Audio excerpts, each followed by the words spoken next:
I know that it's becoming increasingly obvious that arresting people for engaging in adult consensual sex work is wrong and dumb and leads to bad outcomes. But there is a policy that's being proposed that appeals, I think, uniquely to legislators, which might be, no offense, some of the dumbest people. What this policy is, it goes by many names. Some people call it the Nordic model or the Swedish model or the end demand or entrapment or feminist. What this law claims to do is to eradicate prostitution by ending demand, by criminalizing not the sex worker, the poor victim, but rather pimps and johns, which again sounds like a good idea, right? We hate abusive, exploitative pimps. We hate gross johns or clients. But sex workers need not just our clients, but also the people that we're in community with. And what this oversimplification, what this oversimplified law does is it targets the people that pay us to do work and the people that we work with. And policies designed to eradicate an industry are very rarely helpful in any way to the people in that industry. You simply cannot help someone that you are hunting. And so in places where these policies have been implemented, yes, paying for sex becomes a crime, but so does renting to a known sex worker or providing harm reduction information. That gets reframed as promoting prostitution. So Sweden was the first country to adopt this policy in 1999, and Norway and Iceland followed suit in 2009. And I had the opportunity when I was touring in those countries to sit down with sex workers and advocates and public health experts and hear exactly why this policy was so detrimental.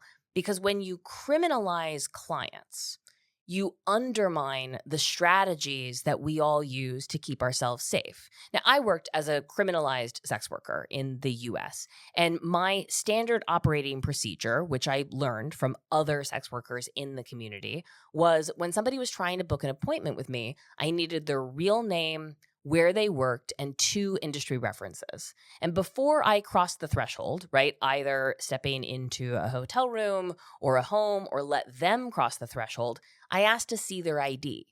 And while I was holding it in my hand, I called a girlfriend of mine, right? That way someone knew where I was, who I was with, and what time to expect to hear from me. Was this fail-proof? Absolutely not. Is it more than anyone that I know does before going on a first date? Absolutely. But in Sweden and Norway and Iceland and places where the client is criminalized, they're never going to give you their real name in an email. They're never going to offer you evidence or industry references, the names and contact information of other people that they've seen and paid and presumably not like murdered or upset in some way. They're never going to hand you their ID. Why? Because you might be the undercover cop.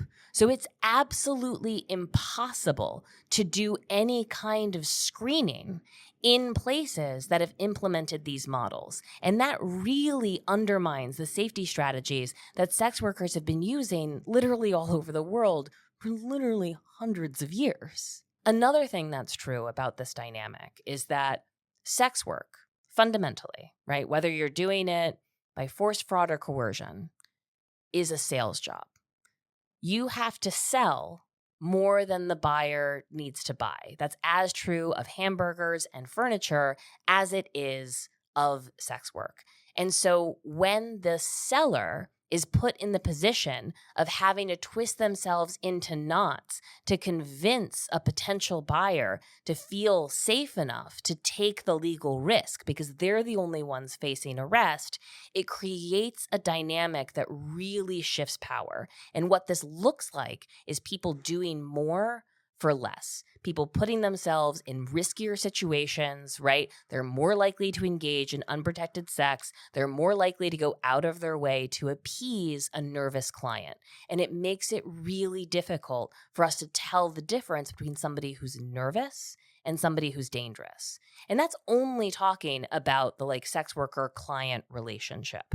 What also happens in places that have implemented these so-called end demand laws is that the facilitation of prostitution is also criminalized and broadly defined. So, one of the worst impacts that you see in Sweden and Norway and Iceland is the criminalization of renting to a known sex worker, right? So, sex workers definitely don't feel comfortable talking to the police anywhere. And in the fantasy mind, right, of people that advocate for these policies or the politicians that are susceptible to this logic, they believe that if the sex worker is not directly criminalized, then they should have no problem reporting crimes committed to the police, right? If we reduce the barrier of evidence, right?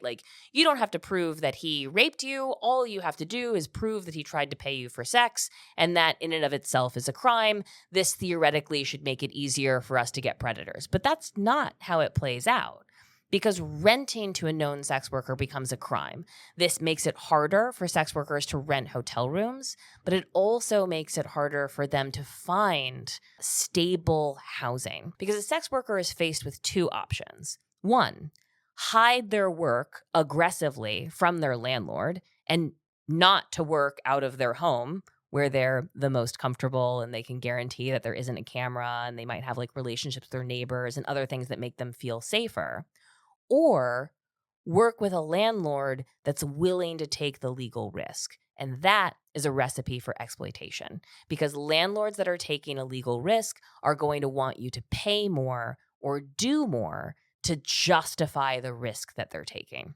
Amnesty International wrote a scathing 2016 report years after Norway implemented the Nordic Model.